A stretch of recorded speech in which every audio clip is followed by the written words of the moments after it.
I'm Dr. Celeste Owens, and this is the Good Success Movement. This is a video blog that talks about how you achieve God's good success in every area of your life. We know that in Joshua 1:8, it says that if you do everything that God is requiring of you, that you meditate on His Word day and night, that you will make your way prosperous and you will have good success. So that's what I'm shooting for each and every day, and I pray that you are doing the same. Do I always get it right? No way. There are times when I hear God speaking and I just put a deaf ear to it and I don't want to do it. But as I grow in maturity in Him, I am learning each and every day that it benefits me to listen to what He is saying. So I hope and pray that you're learning each and every day to listen to that voice, that still soft voice that tells you what to do so that you can have good success too. Anyway, before I get started, I want to mention to you that I'm going to start a blog, and it's going to be called the Good Success Movement Advice Column or something. Somebody send me a name, something I should call it, but I'll tell you what it is, and then maybe that'll trigger a name for this particular blog. But what I'm going to be doing is offering some practical, biblically based advice to your everyday situation. And the reason I come up with this idea is because when I go out to speak, people come to me afterwards and say, hey, I hear what you're saying, it sounds great, but I have no idea how to apply that to my particular situation. So what I will do in the blog is take your situation and break it down and apply God's word to every part of your situation so that you see what it looks like practically. So if you have a problem or a situation you're going through, please email me that and I can respond to it. I can do it anonymously if you want me to, or I can include your first name. It doesn't matter to me. You can email me at info@drcelesteowens.com. Again, that's info@drcelesteowens.com. I look forward to hearing from you. So today we're going to talk about crutches. What is a crutch? Well, first of all, in just a very practical sense, most people have heard of a crutch because doctors typically diagnose someone with a broken leg and they give them a crutch so they can help them get around during their time of healing. But at some point, the person has to let go of the crutch. There is no way that it would make sense that a person would use a crutch for the rest of their lives. If their leg is starting to heal, they don't need the crutch. They can move on and they can walk on their own 2 feet, correct? So in many ways, in at least the last 2 years, God has been removing all of my crutches. And I'm going to tell you about how Saturday He removed yet another one. Saturday, I was invited to speak at the First Baptist Church of Glen Arden, and the topic was rediscovering you. I was very excited about that topic because I video blogged on that. And if you get an opportunity, please go back and look at it as a 5-part series, Rediscovering You. And again, I was excited about going in to talk about it. I had used a week to go through my notes and develop this really wonderful talk. Now, let me tell you what happens. On Saturday, the event was at 7:30. I had planned to get there at 7.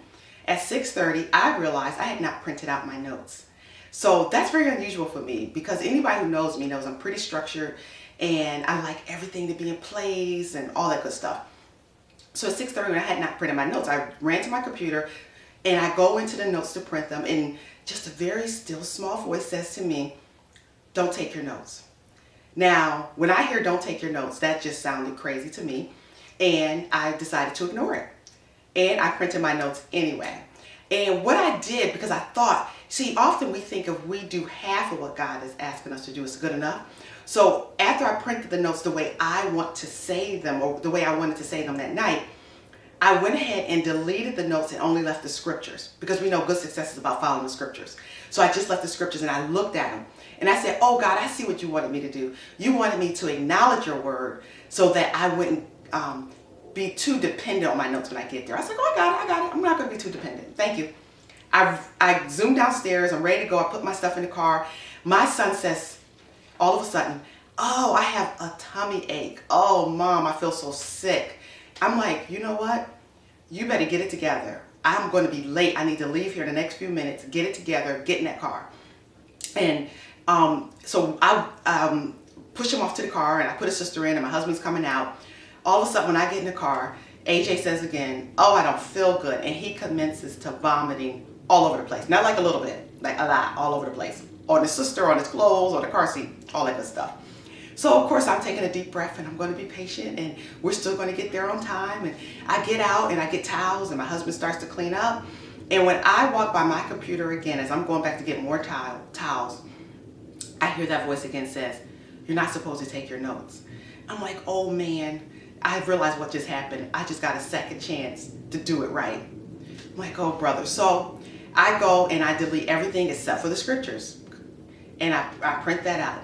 And I get in the car and I have both sets. And I know we just have a few minutes to get there to be on time, but we actually make it on time. And when I get up before the people, I say to them, I am so nervous because God has instructed me to do this talk without my notes. And what I do, and I have it here, if you can see it, is this was an 8 by 10, 3 sheets of paper. I commenced to ripping up the notes in front of them. And I decided, because I wanted to have good success, that I was going to do that talk without my notes. And I hesitate because I even think about how scary that was for me. I was just really like in tears on my way to church thinking I had to do this. But you know what I decided? Good success was not that I stand before them and be perfect and have this wonderfully put together seminar.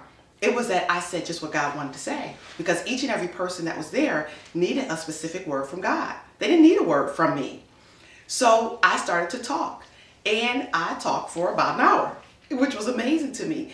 And what was even more amazing is that each and every person who stood up to make a comment said that they were glad I ripped up my notes because God spoke to them directly, and they were able to say specifically what he said to them through the talk.